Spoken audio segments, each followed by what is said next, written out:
നമസ്കാരം. ഞാനിപ്പോൾ നിൽക്കുന്നത് തിരുവനന്തപുരത്ത് തിരുമലയ്ക്കടുത്തുള്ള സ്വപ്നക്കൂടിൻ്റെ ആസ്ഥാനത്താണ്. നിരാലംബർക്കുള്ള അഭയകേന്ദ്രമെന്നാണ് സ്വപ്നക്കൂടിനെ പറയുന്നത്. സ്വപ്നക്കൂടെന്ന് പറയുന്നത് എല്ലാ സ്വപ്നങ്ങളും തകർന്നടിയുന്ന ഒരു സമയത്ത് ചെറിയ സ്വപ്നത്തിൻ്റെ ഒരു ചെറിയ കുമിള അവരിലുണ്ടാക്കുക, അവരെ ആ സ്വപ്നങ്ങളെ വിടർത്തുക, അവർക്ക് ഒരു രണ്ടാമത്തെ വീടായി മാറുക. ഒരു വീട് വേണം സ്വന്തം. ആ കഥ ആഗ്രഹം എന്നെ എൻ്റെ മോൻ വരുന്നില്ല കാണാൻ തന്നെ.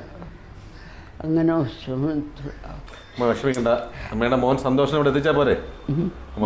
വിഷമിക്കണ്ട, സന്തോഷം വരും.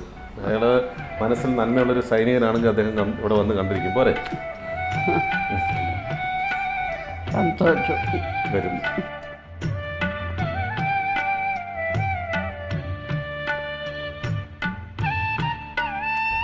ഒരുപാട് കഷ്ടപ്പെട്ട് വളർത്തി.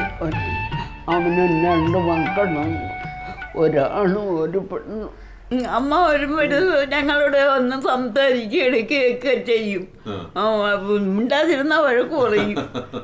എന്താ മിണ്ടാത്തത്, മിണ്ടാൻ വയ്യാത്ത എന്താ കാരണം എന്നൊക്കെ ചോദിക്കും. നമ്മുടെ വീട് പോലെ തന്നെ തോന്നുന്നുണ്ടോ?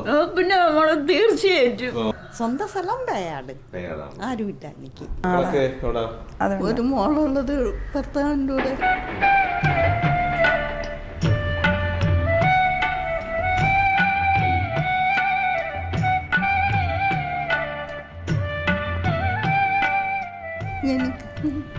എനിക്ക് വയ്യാഞ്ഞുണ്ട്. പിന്നെ ഒരു മോനേ ഉള്ളൂ, പട്ടാളത്തില്ല.